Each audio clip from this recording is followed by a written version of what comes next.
Bienvenidos. Hoy vamos a hablar de la sucesión testamentaria en Roma. Ya hemos estudiado la sucesión legítima.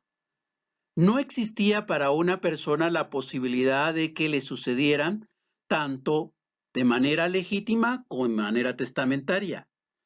Solo existía una vía de sucesión, o era legítima o era testamentaria. Alguien podría estar preocupado. ¿Qué ocurre si el que ha celebrado testamento adquiere posteriormente bienes y estos no los había incluido en su testamento? ¿No será que ahí tendríamos una sucesión testamentaria y luego una legítima con aquellos bienes que no fueron en su momento considerados? No. En todo caso, esos bienes que se adquieren posteriormente a la celebración del testamento vienen a incrementar, a hacer crecer la porción que le corresponderá a cada uno de los herederos instituidos en el testamento. Solo se le puede suceder a una persona o en la vía testamentaria o en la vía legítima. Esa es la regla general en el derecho romano.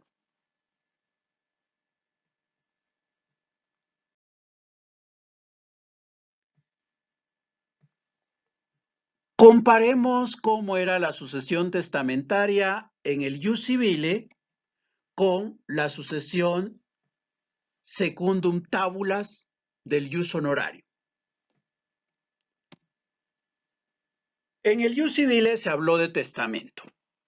Este testamento históricamente tomó varias formas. El primer testamento que conocieron los romanos se conoce como Calatis Comities. ¿En qué consistía el testamento Calatis Comities? Los romanos celebraban asambleas populares y dedicaban 2 asambleas del año para que los paterfamilias dieran a conocer cuál era su última voluntad.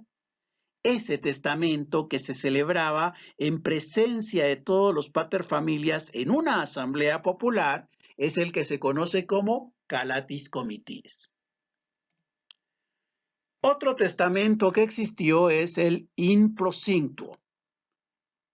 Este testamento era una alternativa para aquellos paterfamilias que estaban participando en una actividad militar y que consideraban que corría riesgo su vida y que ellos no habían celebrado testamento en su oportunidad, que no habían aprovechado alguna asamblea para dar a conocer su última voluntad.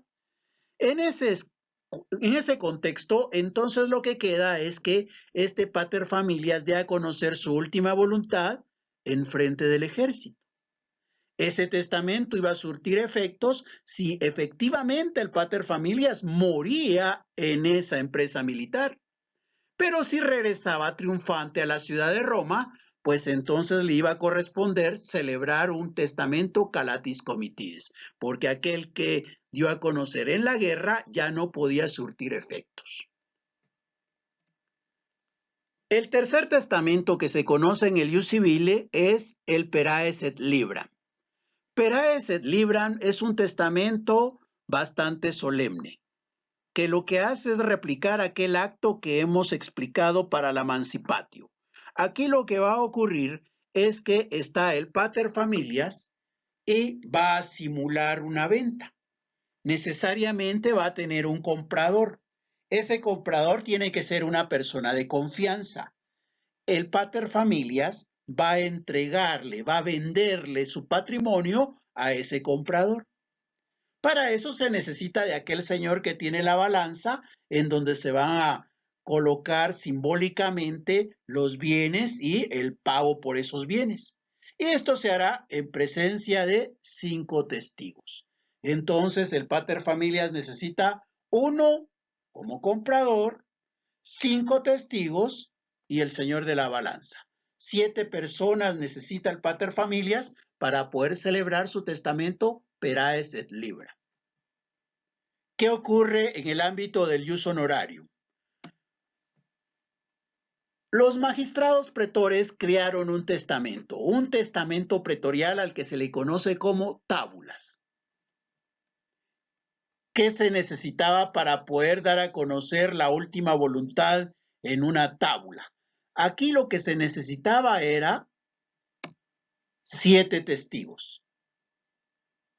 El pater familias escribía su última voluntad en la tabla y 7 testigos colocaban sus sellos como muestra de que estuvieron presentes en aquel momento en el que el pater familias escribía su última voluntad. Podemos aquí identificar algunas diferencias entre el ius civile y el ius honorarium. El ius civile se caracterizó por tener el testamento como un acto celebrado en asamblea popular, un acto celebrado en frente del ejército, un acto celebrado con 7 testigos, un señor con una balanza y otro fingiendo una compra. El ius honorarium se caracterizó por el documento, la tabla y la presencia de testigos con sellos. Bueno, pues estos elementos son los que de alguna manera van a llegar al derecho imperial. En el imperio, el testamento se conoce como tripertino. ¿Por qué se conoce como tripertino? Se conoce como tripertino porque tiene 3 fuentes, toma 3 elementos del ius civile y del ius honorarium para crear el testamento. ¿Qué tomó del ius civile? Del ius civile tomó que el testamento era un acto. ¿Y qué tomó del ius honorarium? Del ius honorarium tomó los 7 testigos y los sellos. Entonces, el testamento tripertino va a ser un documento que se va a celebrar en un solo acto en presencia de 7 testigos que tendrán que colocar sus sellos.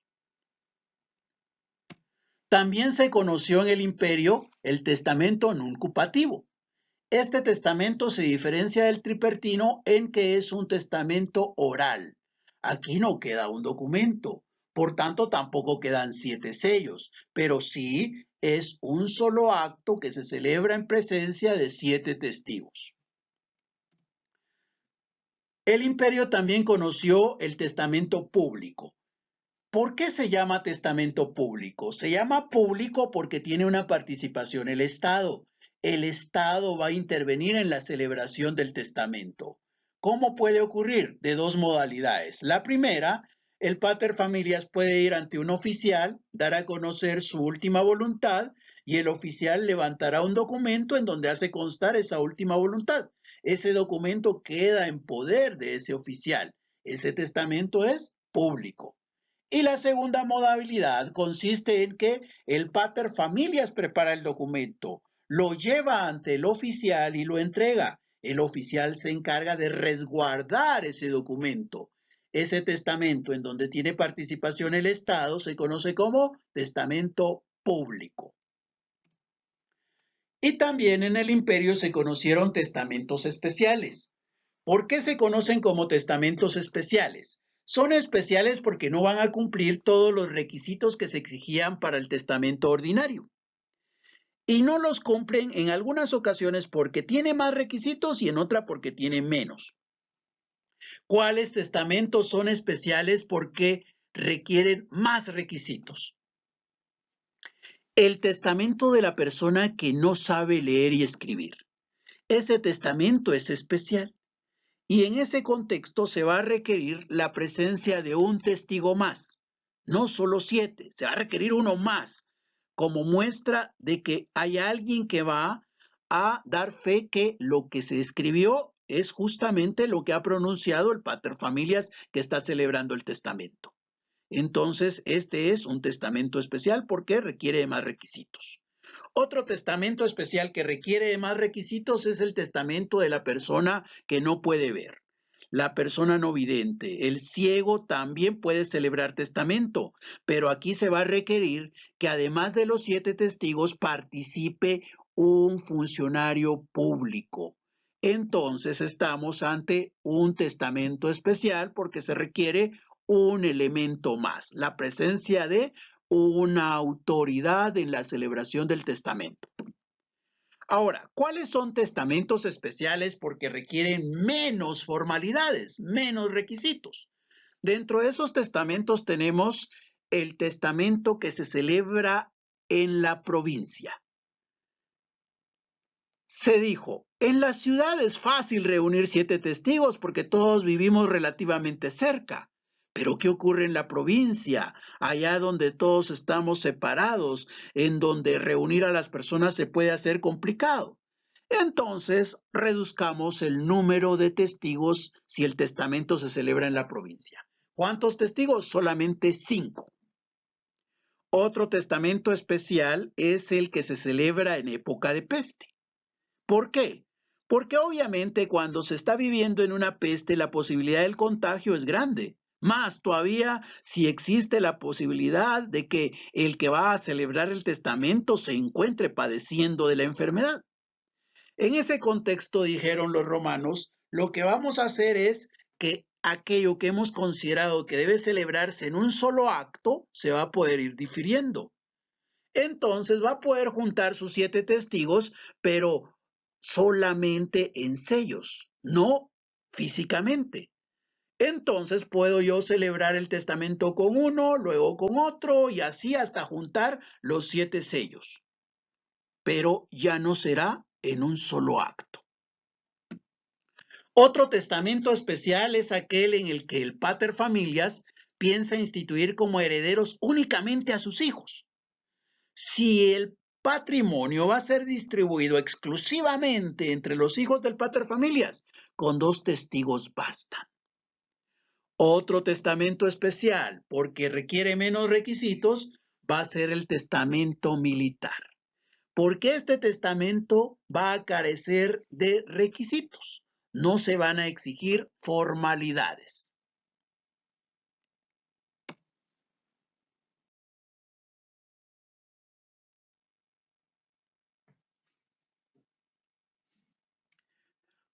Bien, ahora, ¿qué requisitos tienen que cumplir los testamentos para que puedan surtir efectos? Los requisitos que se exigen van a ir cambiando del ius civile al ius honorarium y luego en la época del imperio. En el ius civile, para que el testamento surtiera efectos, era menester que el pater familias, al celebrar su testamento, desheredara, si es que esa era su voluntad, expresamente a los suyos. Es decir, en el ius civile, el pater familias, si está considerando la posibilidad de dejarle el patrimonio a personas que no dependen directamente de él, o solamente a algunos y no a todos los que dependen de él directamente, entonces a aquellos que él no quiere dejarles el patrimonio, tiene que desheredarlos expresamente. Si el pater familias omite a alguno, ese testamento no cumple con las formalidades y por tanto no se va a atender. El testamento debe incluir expresamente a quienes espera él desheredar. En el caso de los varones tendrá que enumerarlos, tendrá que listar sus nombres. En el caso de las mujeres puede hacerlo de manera general. ¿Qué ocurre en el ius honorarium? En el ius honorarium también ocurre una situación similar. Tendrá que desheredar expresamente, si así es que lo quiere, a sus descendientes directos, a los que serían los liberti. Si él olvida desheredar a alguno expresamente y su voluntad es entregarle el patrimonio a alguien más, ese testamento no va a surtir efectos. El hijo póstumo, en ambos casos, tanto en el ius civile como en el ius honorarium, dejaba sin efectos el testamento. ¿Por qué? Porque es obvio que ese padre no sabe que van a ser un hijo cuando celebra el testamento. Como él no sabe que van a ser un hijo, no lo puede desheredar expresamente. Por tanto, al no desheredarlo expresamente, hace que el testamento no pueda surtir efectos, porque ahí hay alguien que tiene derecho a heredar, pero que no ha sido desheredado. Entonces, ni es heredero, ni es desheredado. Entonces, el testamento no puede surtir efectos, tanto en el ius civile como en el ius honorario. ¿Qué ocurre en la época del imperio?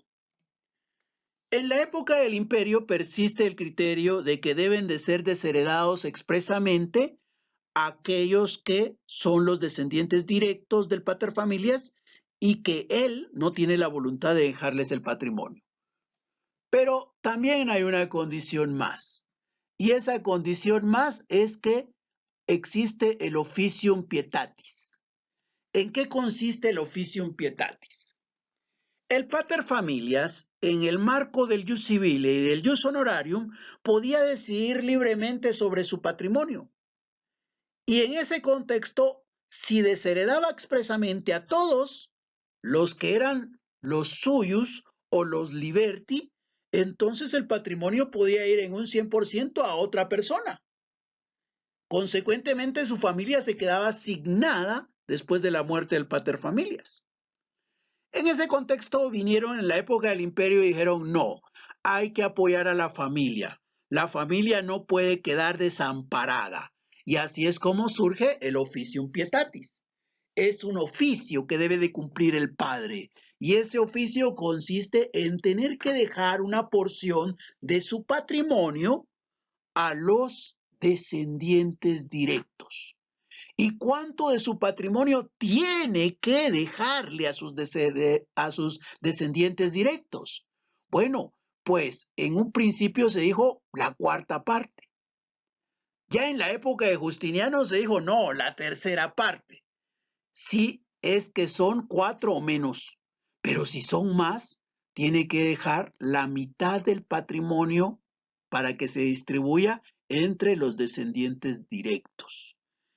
El resto puede dárselo a quien quiera, pero esa porción por ley debe quedar en los descendientes directos. Ese es el officium pietatis. Ahora, desheredar, pues igual puede desheredar, pero ahora cuando desherede, tendrá que decir los motivos por los cuales deshereda. Y si la causa que él está considerando no está reconocida en el derecho, no vale lo que él ha desheredado. El testamento no surtiría efectos. Entonces, ahora él tiene que desheredar solamente si se da una causal. ¿Y cuáles serán causales? Bueno, pues serán causales que alguien hubiera pedido, por ejemplo, rescate por el paterfamilias y esta persona se hubiese opuesto a entregar el rescate, pues este podía ser desheredado. Si alguien había cometido adulterio con la esposa del paterfamilias, también podía ser desheredado. Si alguien había atentado en contra de la vida del paterfamilias, podía ser desheredado. Las causas para desheredar ahora están prácticamente listadas en el derecho romano. Y solamente si la persona incurre en una de esas causales puede ser desheredado. Si no, no puede ser desheredado. Entonces ahora hay más requisitos que deben de cumplirse. Debe cumplirse el officium pietatis y debe cumplirse con que hayan causales de desheredación. Ahora, ¿qué ocurre si no se cumple? Pues el testamento no surte efectos. Un testamento inoficioso es un testamento en que no se cumplió con el officium pietatis y por tanto no surte efectos. ¿Qué ocurre si el testamento no surte efectos? Porque adolece de un vicio. En ese contexto, entonces, habrá que irse a la sucesión legítima.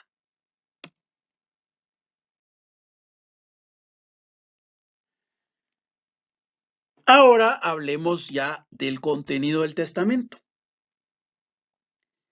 El testamento, ¿cómo se puede definir? El testamento tiene dos connotaciones. Como nos hemos dado cuenta, en el jus civile se definía como un acto y en el jus honorarium como un documento. Son las dos connotaciones que llegan a nuestros días. Estamos más familiarizados con considerar el testamento como un documento. Sin embargo, es más apropiado definirlo como un acto jurídico solemne de última voluntad. Es un acto jurídico formal en el cual un pater familias da a conocer cuál es su última voluntad con relación a su patrimonio. También en este testamento lo que va a hacer es instituir herederos, manumisiones, nombramientos de tutores y curadores, fideicomisos, legados y donaciones mortis causa. De la institución de herederos hemos estado hablando. La manumisión y el nombramiento de tutores y curadores fue expuesto cuando tratamos el tema de la familia. Lo que nos queda por explicar es lo de los fideicomisos, los legados y las donaciones mortis causa. Pero algo más que decir del testamento.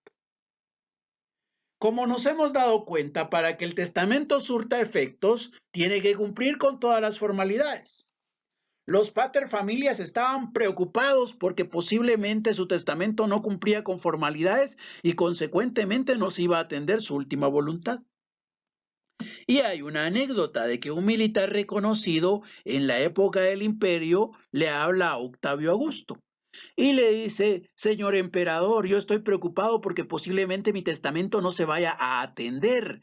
Entonces, ¿qué? Pues, ¿me permite usted elaborar una cartita de lo que yo quiero que se respete? Posiblemente no se pueda respetar todo, pero hay elementos que yo quiero que se respeten. Esa cartita se conoció como codicilio. Y surgió entonces esa oportunidad para que las paterfamilias anexaran, agregaran o adjuntaran a su testamento una cartita en la que decían que si el testamento no podía surtir efectos porque gozaba o adolecía de un vicio, entonces se atendiera por lo menos ciertos elementos. Esa cartita es el codicilio.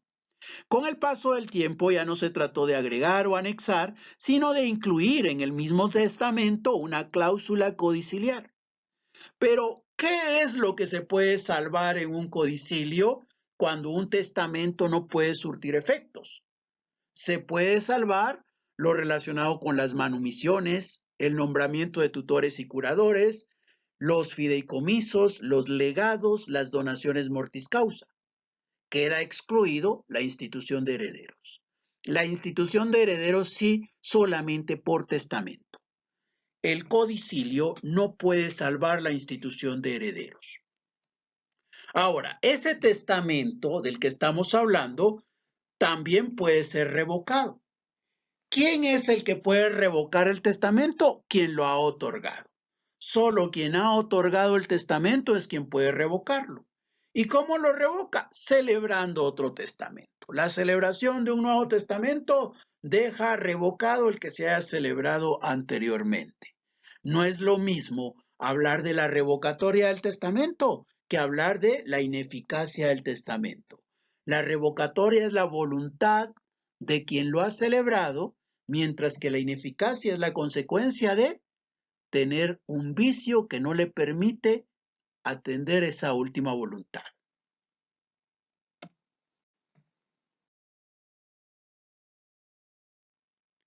¿Qué clases de herederos son los que reconoce el derecho romano? Hay tres clases de herederos. Uno son los necesarios. ¿Cuándo estamos ante un heredero necesario? Fundamentalmente son herederos necesarios los esclavos. ¿Y cómo puede ocurrir que un esclavo herede? ¿Cómo puede ser que un esclavo suceda a su amo? Imaginémonos una situación. Hay un paterfamilias cuyo patrimonio tiene más obligaciones que derechos. Tiene más deudas que bienes. Este paterfamilias necesita que a alguien le suceda. ¿Por qué? Porque si no le suceden, quiere decir que cuando él muera, él se va con las deudas, con las obligaciones. Él es un moroso, alguien que no ha cumplido. Pero si él logra que le suceda a alguien, él muere, pero las deudas, las obligaciones, logran persistir. ¿En quién? En quien le suceda. Entonces, ese paterfamilias que tiene un patrimonio con más deudas que derechos, está preocupado porque haya un sucesor para salvar su honor. ¿Y quién puede suceder a ese paterfamilias que tiene más deudas que derechos? Pues él puede venir, manumitir a un esclavo y luego instituirlo como heredero dentro del testamento. Ese esclavo entonces ahora sería el endeudado, el que tiene las obligaciones. Obviamente, el esclavo va a estar mucho mejor ahora, porque de ser esclavo ha pasado con la manumisión a ser una persona libre. Hoy tiene deudas, como esclavo no las tenía, pero para él es mucho más valioso ser una persona libre que ser una persona solvente o que ser alguien solvente, porque persona no era, ¿verdad? Entonces, el esclavo acepta ese patrimonio, sucede a su amo y por tanto ahora es él el que tiene las deudas, que obviamente no las va a poder pagar, va a ser un moroso, pero el honor del esclavo a él no le interesa, no le preocupa. Este esclavo no puede oponerse a recibir la herencia, no puede repudiar la herencia. Él tiene la obligación de aceptarla. Los legitimi también son herederos forzosos. Ellos tienen que aceptar la herencia. Ellos no pueden repudiar la herencia. ¿Y quiénes son los legitimi? Aquellos que el derecho señale como sucesores de aquel que no ha celebrado testamento. También el paterfamilias puede venir y dejarle su patrimonio a alguien que no es parte de su familia. A aquella persona que hereda, que sucede y que no es parte de la familia se le conoce como un extraño. Extraño porque no es parte de la familia, no porque sea un desconocido para el paterfamilias. Obviamente, si lo está instituyendo como heredero, es porque lo conoce. Ahora, la diferencia entre los herederos extraños y los anteriores es que el heredero extraño no es un heredero forzoso. Él sí puede repudiar la herencia.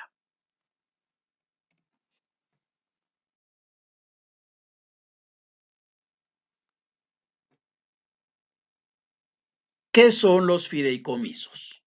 Los fideicomisos son figuras creadas por los romanos para poder de alguna manera crear beneficios para las personas que quedan después de la muerte del paterfamilias. El paterfamilias en ese contexto se convierte en un fideicomitente.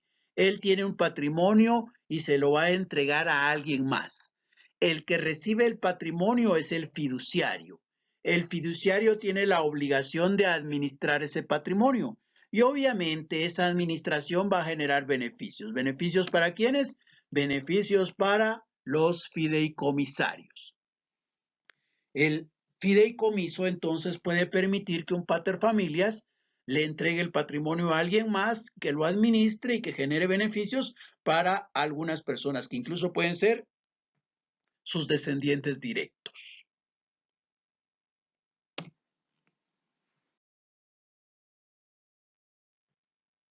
Los legados. Los legados nos permiten recordar que la sucesión puede ser a título universal o a título particular.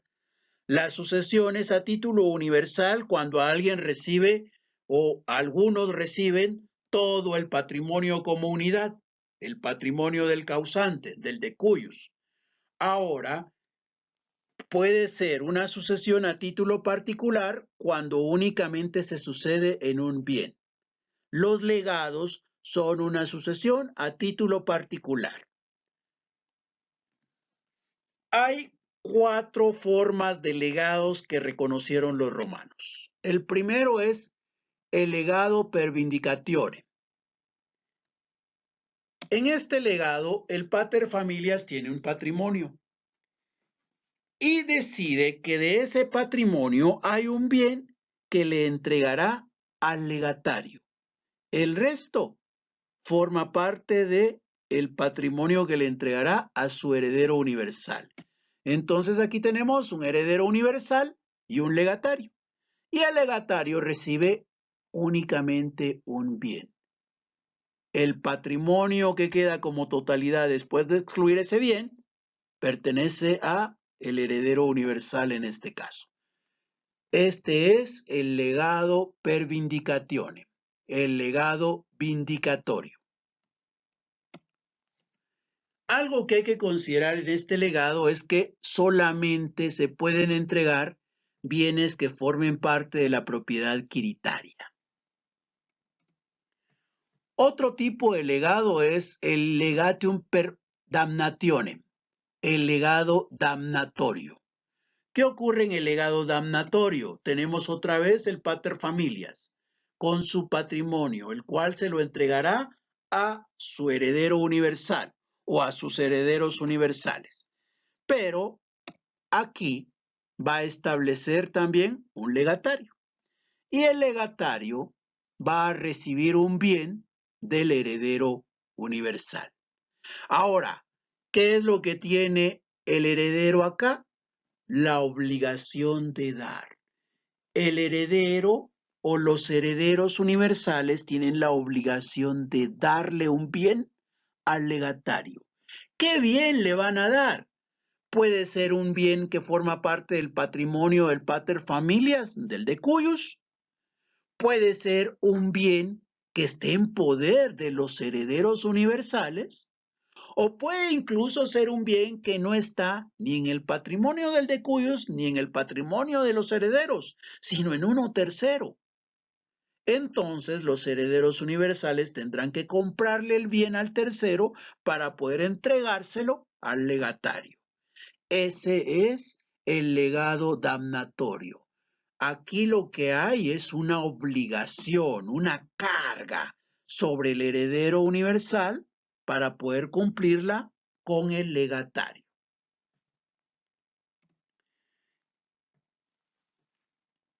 La tercera modalidad que conocieron es el legado per praeceptionem, el legado de precepción. ¿Qué ocurre acá?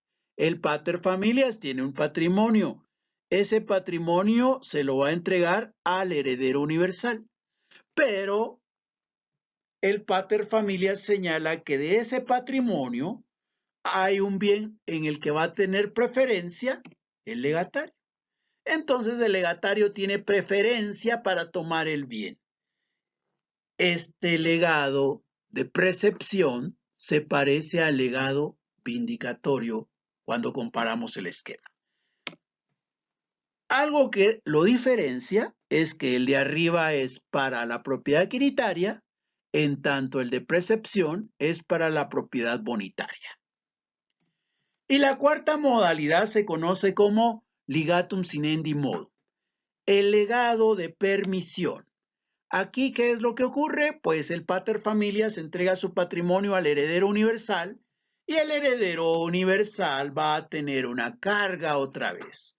Ahora tiene que tolerar, tiene que permitir. Y esto puede ocurrir, por ejemplo, si le entrega un feudo al heredero universal, pero viene el pater familias y dice, te entrego este feudo, pero yo quiero que sigas respetando que el vecino puede pasar por esta franja, es decir, tiene una servidumbre de paso. En ese contexto, ¿qué es lo que tiene el legatario? La servidumbre de paso. ¿Y qué tiene el heredero universal? La obligación de tener que permitir, de tener que soportar que el vecino esté pasando por esa franja. Ese tipo de legado se conoce como legado de permisión o legatum sinendi modo. Nos damos cuenta, el esquema del que tenemos aquí abajo otra vez se parece al que tenemos allá arriba, ¿verdad? Y justamente por eso es que con el paso del tiempo los romanos fueron asimilando los dos legados que tenemos en la parte inferior con los legados que tenemos en la parte superior. Y es así como entonces finalmente quedó únicamente el legado vindicatorio y el legado damnatorio. En ese contexto ya sabemos que el legado entonces, ¿qué es? El legado es una carga que hay sobre la herencia y que implica muchas veces obligaciones para los herederos universales con relación a los legatarios. Y ahora nos queda hablar de las donaciones mortis causa. Antes de hablar de las donaciones mortis causa, podemos decir que existen dos tipos de donaciones. Una, las donaciones entre vivos. Dos personas que están vivas que deciden una darle un bien a la otra. Pero hay otras que son donaciones mortis causa. Se llaman mortis causa o de causa de muerte. ¿Por qué? Porque para que esta donación surta efectos es menester que uno de los dos haya muerto. Obviamente el que va a dar el bien. el bien va a pasar a manos de otra persona hasta el momento en que muere el propietario. El esquema es este. El paterfamilias tiene un patrimonio del cual ha considerado que hay un bien que espera que le sea entregado a alguien más. Esa es la donación mortis causa. Nos damos cuenta, este esquemita es muy parecido al que teníamos con los legados anteriormente. ¿Qué diferencia a una donación de un legado? La única diferencia que hay es de carácter formal. El legado es más formalista. La donación es informal. Para que alguien pueda recibir un legado, para que alguien pueda ser legatario, tiene que tener el derecho de poder heredar y el derecho de poder hacer testamento. Es decir, tiene que tener la capacidad activa y pasiva en materia de testamentos. Si no tiene esa capacidad, no puede ser legatario. Legatario solo puede ser aquel que puede hacer testamento o aquel que puede ser heredero. Solo él puede ser legatario. Ahora, para recibir una donación no se requiere ninguna formalidad. No se requiere tener ni la capacidad activa ni la pasiva en materia testamentaria. Entonces, por eso muchas veces iba a ser preferido la donación que el legado.